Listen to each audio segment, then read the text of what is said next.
Esta edición del Infiel es presentada por Apuestas Royal. Aficionados del béisbol, bienvenidos a una nueva edición del Infiel Podcast. Les saludamos Efraín Sabarce y Freddy Chercia. Hoy nos complace tener en el programa como invitado al supervisor de Scouts en Venezuela de los Mets de Nueva York, Ismael Pérez. Ismael, bienvenido al Infiel. Gracias por regalarnos parte de tu tiempo. Buenos días, Freddy, Efraín, gracias por la invitación. Un placer estar con ustedes acompañándolo. Ismael, creo que lo primero que uno deberíamos tocarte, en estos días fue noticia un joven venezolano, Raymond Gómez, quien hizo un lanzamiento a 104 millas por hora, el más rápido hasta ahora en el béisbol organizado. Bueno, primero, ¿qué nos puedes contar? Porque tú mismo firmaste a Raymond. ¿Qué nos puedes contar de este muchacho? Y te pregunto, el día que lo viste, ¿qué fue lo más rápido que lanzó? Bueno, mira, primero que nada es bueno acotar, ¿no? Que ciertamente como supervisor tú tienes la responsabilidad del país, pero tienes un grupo de trabajo que te acompaña día a día. Y que es imposible llegar a jugadores como Raymond sin el trabajo de ellos. En este caso el scout de área en ese momento era Carlos Pérez. Okay. Tenía la zona de Oriente y fue un workout, lo vimos una sola vez y ese día tiró de 90 a 92 millas por hora. Pero lo que más nos llamó la atención es que era un muchacho bien delgado, la velocidad de su brazo. Proyectamos que a medida que él fuese ganando peso, las millas iban a ir llegando, pues tenía un brazo súper explosivo. Recuerdo que tomamos la decisión en el momento, después que él nos tiró 2 innings. Después del primer inning, Carlos y yo hablamos y estábamos en la misma página que yo debía hacer la llamada a nuestro director en ese momento, Steve Barneham, y pedirle el dinero para tratar de firmarlo. Pero sin duda alguna proyectamos que iba a tener una recta muy, muy explosiva. ¿Qué edad tenía Raymond cuando lo vieron por primera vez? ¿Y por qué crees, Ismael, firmó con los Mets y no con otra organización? Siendo un lanzador que al menos a ustedes a primera vista los enamoró. Mira, cada equipo tiene diferentes procesos. Entiendo que Oakland estuvo bastante cerca con él. Nosotros lo vimos una sola vez. Él tenía 19 años. Tú sabes que eso fue el 14 de mayo del 2021. Ya la liga estaba por comenzar. Entonces en ese momento la pregunta era si teníamos espacio en el roster para firmar un pitcher elegible más y contábamos con ese espacio y tuvimos la oportunidad de firmarlo. Muchas veces hay organizaciones que sí les gusta el jugador, pero a veces ya como está muy cerca de la liga, no tienen cupo, pero de verdad que nos sentimos afortunados de conseguir a ese talento disponible, ¿no?, en el mercado y lo vimos una sola vez y ese mismo día tomamos la decisión de firmarlo. 19 años, o sea, es decir, hubo un espacio grande, de un lapso grande en el cual ese muchacho estuvo disponible para las 30 organizaciones de Grandes Ligas y hoy entonces hablamos del pitcher en ligas menores de recta más potente. Incluso del béisbol organizado. Este año nadie ha lanzado una recta a esa velocidad, lo cual hace más atractivo su caso, Ismael. Ahora, Ismael, 19 años ya es un poco viejo ya para firmarlo por primera vez, ¿no?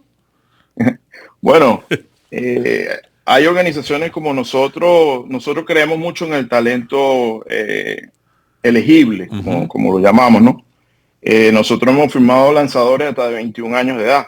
Obviamente pitcher, porque los pitchers tienen más posibilidades de crear un impacto más rápido. En los bateadores es mucho más difícil porque necesitas X cantidad de turnos para irte desarrollando en ligas menores y sabemos que están compitiendo contra muchachos más jóvenes, pero en el caso del picheo, hay otros equipos que trabajan de la misma forma, pero hablándote de los menos ellos, nosotros creemos mucho en el talento elegible. José Butó fue un pitcher que también lo firmamos con 19 años y sabemos que hoy en día está en las grandes ligas. Entonces, seguimos creyendo en ese tipo de talento. Obviamente lo que representa es el dinero, no porque las organizaciones digan, sino que muchas veces la falta de oportunidades o tú sabes, lo que tú acabas de decir, mucha gente los ve como viejos, pero nosotros no creemos en eso. Creemos que si tienen la capacidad de desarrollarse rápido, tenemos chance de conseguir un lanzador como Raymond y como un grupo bien nutrido que tenemos dentro de las ligas menores. Ismael, cuando los scouts firman a un pelotero joven, es bien sabido que pues se generan bonos por esa firma. ¿Quién decide cuánto dinero se le da a un joven? ¿Ustedes como scout le dan las directrices al equipo o asoman más o menos la posibilidad? ¿Cómo es ese proceso? Mira, todo depende de cómo esté el mercado de jugadores en ese momento. Obviamente los jugadores más jóvenes, sus agentes demandan un dinero y nosotros como organización, dependiendo de la evaluación que nosotros hagamos y la juventud del jugador, y la experiencia del mercado previo te va indicando si va a ser un bono alto, si va a ser un bono medio, todo depende del mercado del jugador. En este caso de Raymond, 19 años, ya la liga iba a comenzar, ya era poco tiempo, entonces más que todo era darle la oportunidad. Y él obviamente esperando eso, ¿no? No tienes el tiempo como para decir, no, yo no quiero esos $10,000 de los meses, yo voy a buscar algo más. O sea, es la oportunidad que se le presentó a él en el momento y lo tomó y nosotros estamos súper contentos de haberlo firmado. Porque hay una anécdota con él. Ajá. Cuando nosotros lo firmamos, él no estaba registrado. Okay. Sabes que hay que hacer un registro en MLB. Y normalmente cuando eres joven tienes que esperar un año más para poder firmar, pero en el caso de Raymond, que tenía 19 años, existe una condición que se llama waiver, que tú firmas al jugador y lo puedes activar de inmediato sin todo ese proceso que llevaría un niño de 16 o de 17 años. Entonces nada, tuvimos que utilizar esa condición para poder firmarlo y recuerdo que mientras se activaba el contrato y toda esa serie de cosas en nuestro reporte, cuando yo hablo con el jefe en el momento, le digo, mira, yo sé que pronto este tipo creemos que va a estar tirando más de 96 millas pronto y creemos que es un brazo de 100 millas en el futuro, por la explosividad que tenía. La sorpresa de nosotros fue que al mes, cuando él debuta, mi jefe está en la República Dominicana, y recibo una llamada como a eso de las 2:30 del mediodía. Y me llama a Carlos Pérez y a mi persona para felicitarnos porque estaba viendo el debut de Raymond y ya estaba tirando 96 millas en su primer juego. Entonces, nosotros lo firmamos tirando hasta 92 y un mes después, en su debut, ya estaba tirando 96. Entonces, nosotros fue, wow, o sea, sabíamos que podía tirar duro, rápido, pero no tan rápido. Y recuerdo que ese año terminó tirando hasta 98 millas en la República Dominicana. ¿Qué hizo que, porque un poco tiempo después de esto que nos relatas, pues él se lesiona el codo, es objeto de la cirugía tomillón, eso por supuesto retrasa su desarrollo, pero evidentemente regresa recuperado y lanzando de manera casi sin precedentes, por lo que vimos primero en el sprint training, donde ya estaba lanzando rectas constantemente de más de 100 millas por hora, sino además también en esto que ocurrió el fin de semana anterior. Por eso te pregunto, ¿cuán importante es, además de la condición natural que pueda tener, en este caso un talento como Raymond Gómez, el departamento de desarrollo de una organización específica, en este caso la de ustedes, la de los Mets? Mira, iba a ese punto. De verdad que nosotros tenemos en la parte de desarrollo, la parte del picheo, creo que es una de las mejores del juego. Tenemos un grupo bien nutrido de latinos tirando 98 millas o más en todas nuestras ligas menores, entonces hay que darle mucho crédito a ellos porque obviamente es un trabajo en equipo. Aquí todo es escauteo, desarrollo, la parte analítica, todo el mundo aporta, ¿no? Pero sin duda alguna la parte del desarrollo es bastante importante y nosotros tenemos uno de los mejores, si no la mejor, el mejor sistema de picheo de ligas menores, sobre todo en la República Dominicana. ¿Cuál es hoy el segundo picheo entre los mejores, además por supuesto de la recta de Raymond Gómez? El slider de él es bastante agresivo, es muy rápido, lo estuvo tirando hasta 93 millas por hora y tiene un cambio también. Todos sus picheos están por encima de 90 millas. Obviamente su slider ya sabemos que el comfort zone de él es de 100 a 102 millas por hora.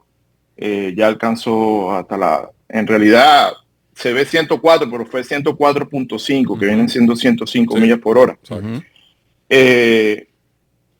Y ese picheo, aparte de su slider y el cambio, él tira mucho strike. Entonces, para regresar atrás sobre la lesión, una vez que él viaja a Estados Unidos en el 2022, su primera salida en Estados Unidos fue a 100 millas por hora. El tiro recta de 100 millas por hora y eso fue un boom. Recuerdo que en Venezuela fue un boom porque no había firmado todavía en la Liga de Invierno, no tenía equipo. Y se hizo muy, muy viral. Ese año él fue relevista, todo el 2022 él fue relevista, pero debido a la mejoría de sus picheos secundarios y el staff, como llamamos nosotros, la organización comienza a ver un potencial para ser abridor. Entonces, en el año 2023, cuando viene la lesión, ya él había hecho la transición a abridor y bueno, lamentablemente después del cuarto, quinto juego, sufrió la lesión en el codo y vino la operación tomillón. En ese momento él estaba tirando recta hasta 102 millas por hora. Wow. Sí, el año pasado, después que cumplió la recuperación, el año pasado, ya en julio, agosto, ya le estaba haciendo sesiones del IVP, ya al final de su proceso, ya enfrentando bateadores, pero obviamente la mentalidad de la organización era pensando en este año, 2025. Y más o menos ese fue el proceso. Él actualmente está abriendo en la clase A media, o sea, por tener un periodo de tiempo tan largo, sin lanzar y venir una lesión, la clase A media, tú sabes que las filiales de nosotros, todos los equipos están en zonas frías, Brooklyn, Binghamton, Syracuse. Entonces el equipo, no es que él no pueda pichar a una liga más avanzada en este momento, sino que lo que la organización quiere es que él esté en la Florida, que es un clima más cálido en este punto del año, y a medida que el clima vaya calentando, él va a ir paulatinamente moviéndose por el sistema de ligas menores. ¿Hasta dónde crees tú que llegue este año, Ismael? Mira, mi opinión personal, es muy personal. Cuando tú tienes una recta tan potente como Raymond, tú necesitas tiempo en ligas menores, es cuando no puedes tirar strike. O sea, cuando tú puedes tirar muy duro, pero si no puedes tirar strike, tú necesitas trabajar en comandar ese picheo, porque si no puedes tirar strike, no puedes tirar en las grandes ligas. Ese no es el caso de Raymond. Raymond tira strike, comanda sus picheos. Y yo creo que va a ser cuestión de tiempo. Yo creo que podemos ver a Raymond Gómez lanzando en la grandes ligas este mismo año, al final de año. Que así sea. Este es el Infield Podcast, hoy con Ismael Pérez, supervisor de scouts de los Mets de Nueva York en Venezuela. Descarga y gana ya. Apuestas deportivas, Pre-Match y Live. Hipismo internacional y nacional.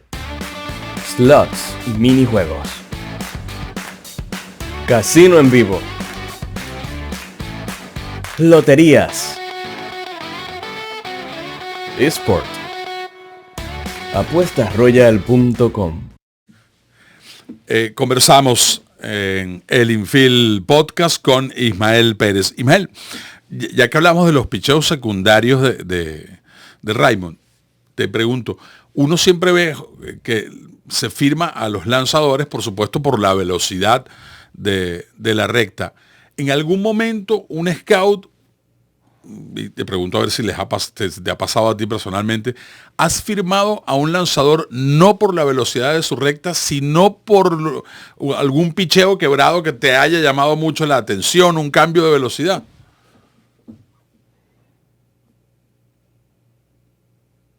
Sí ha pasado donde obviamente tenemos que entender que hoy en día el juego está basado en velocidad. Claro, la velocidad es lo fundamental. Y tú sabes que nosotros seguimos la filosofía de la organización que depende básicamente del director que esté en el momento y de la organización. Nosotros creemos en lo físico, en las acciones de brazos.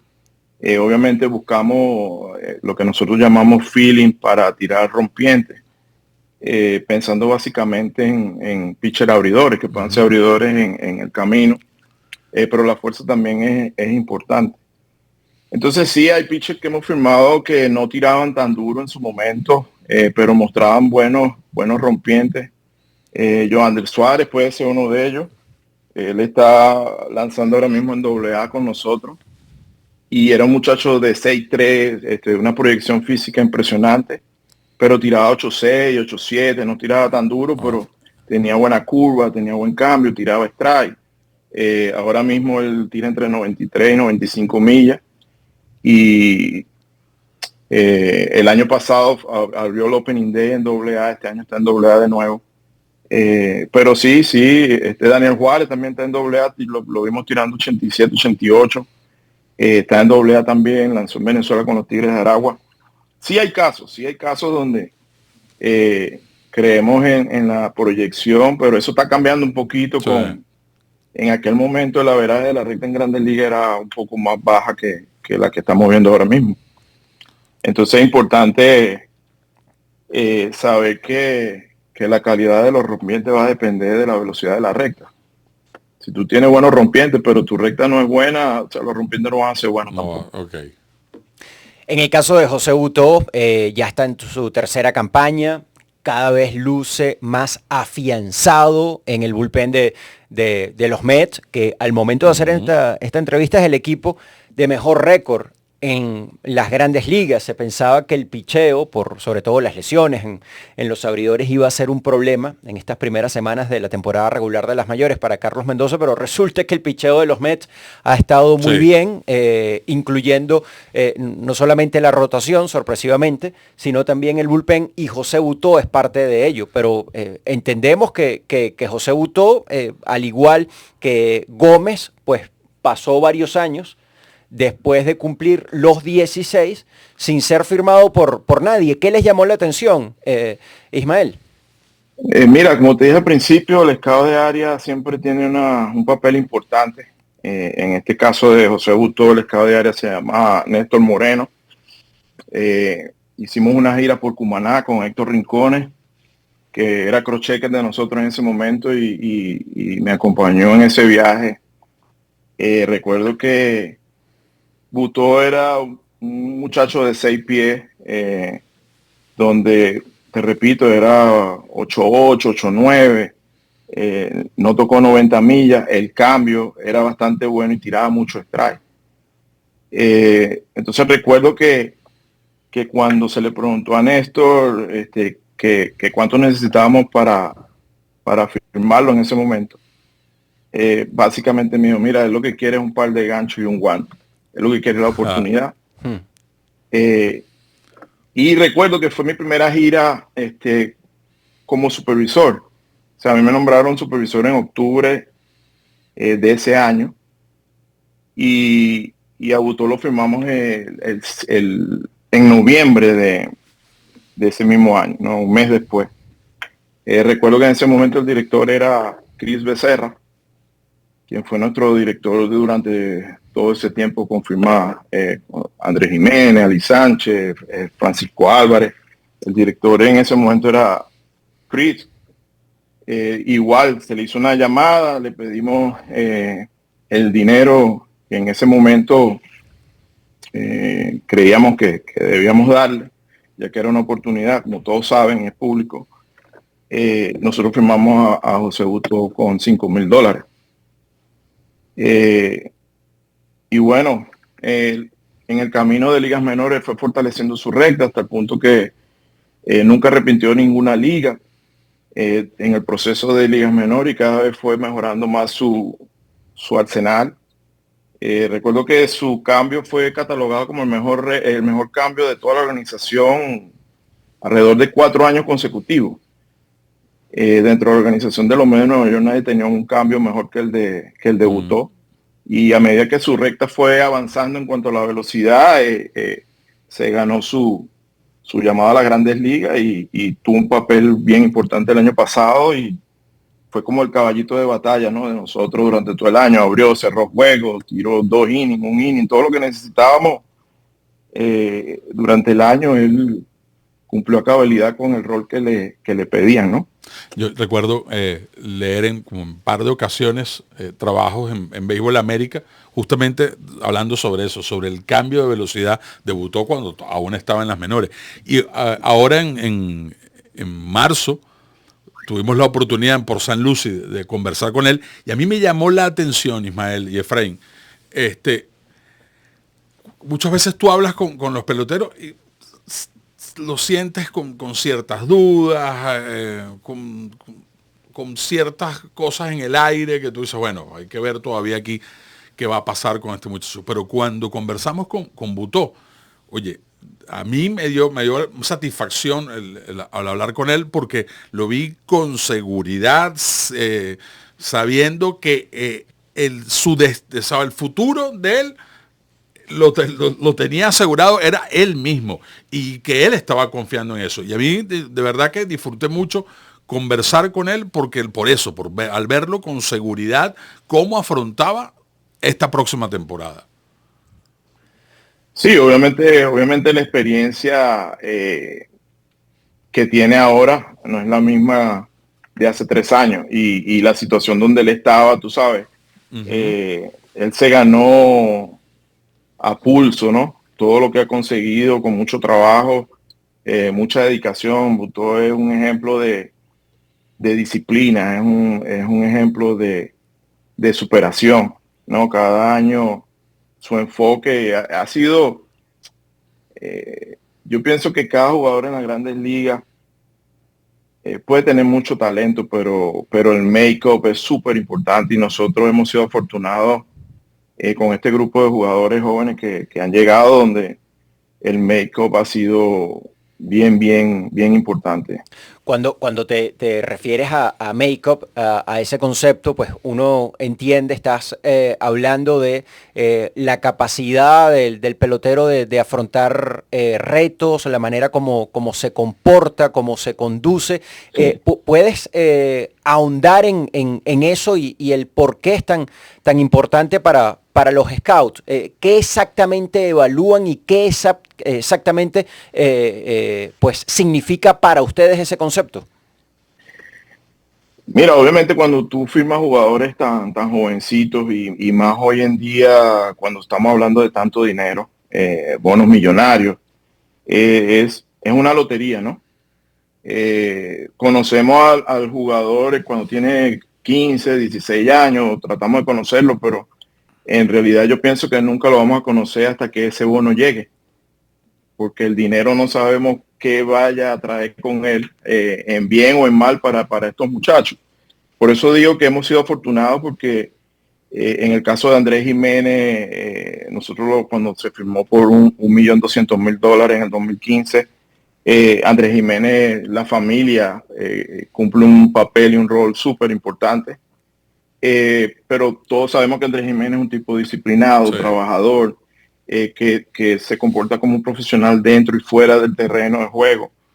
Es la mismo con José Butó, es lo mismo con Ali Sánchez también, nunca ha sonado nada fuera ni dentro del terreno en cuanto a su comportamiento, ¿no? Obviamente la ética de trabajo. Cuando uno habla de médico arropa muchas cosas, pero básicamente es la ética de trabajo, la disciplina, el enfoque en su carrera como profesional, es lo mismo de Francisco Álvarez.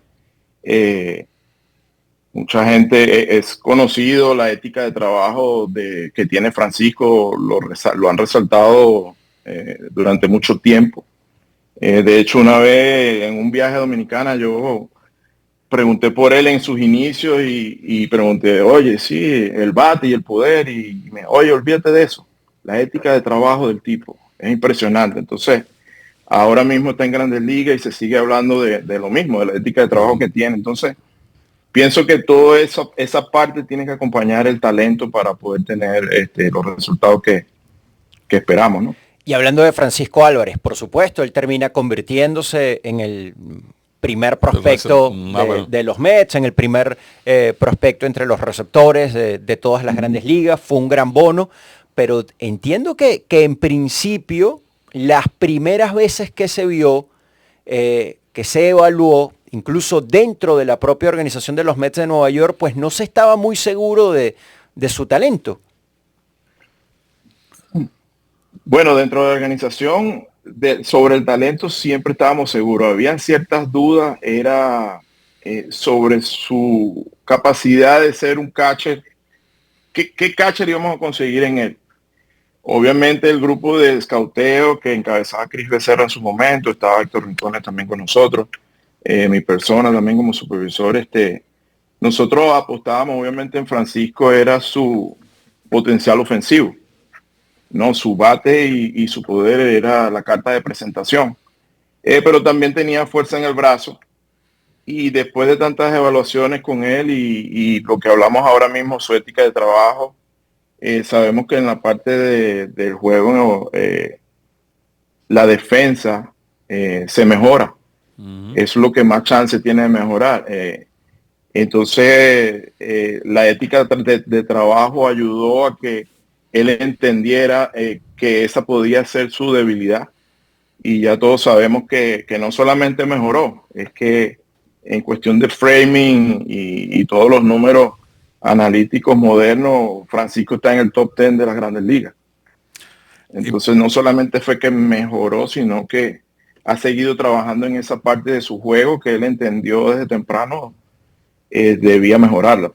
Ismael, a mí particularmente y desde este lado, pues siempre me ha parecido que el trabajo de los scouts es un trabajo fascinante. Y me parece incluso también que a veces se le da los méritos a los scouts que se debería. Porque yo creo que es un trabajo extraordinario. Pero ahora te quiero preguntar, con todos estos cambios en el béisbol, Ismael, ¿ha variado la forma en que trabajaba un scout hace 15, 20 años a hoy en día con esta cuestión de las métricas? Antes era todo al ojo por ciento. Eso sí. Ha mermado el porcentaje de éxito del ojo por ciento para irse a las métricas. ¿Cómo ha cambiado eso? Mira, primero que nada tenemos que entender que el juego está cambiando. La parte de analítica es súper importante, pero creo que es un 50-50 porque en el caso de nosotros estamos utilizando mucho todo lo que es analítica y lo vemos más como una herramienta de que lo que podemos ver como scout podemos confirmarlo ahora con números que son tangibles. Exacto. Antes era, como tú dices, era al ojo por ciento, entonces tú decías, oye, esta curva es buena. No, ahora puedes confirmar si la curva es buena o no, porque esa información te la están dando, ¿no? Claro.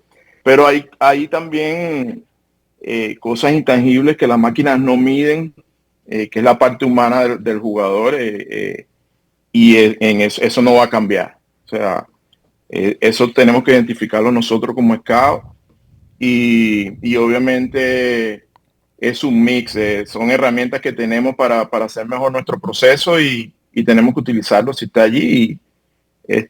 Ahora esperemos cuáles van a ser los resultados dentro de unos años en comparación, ¿no?, a cuando se tenía, qué tipo de jugadores se firmaban y ahora que se está utilizando más, qué tipo de jugadores vamos a firmar con ellos.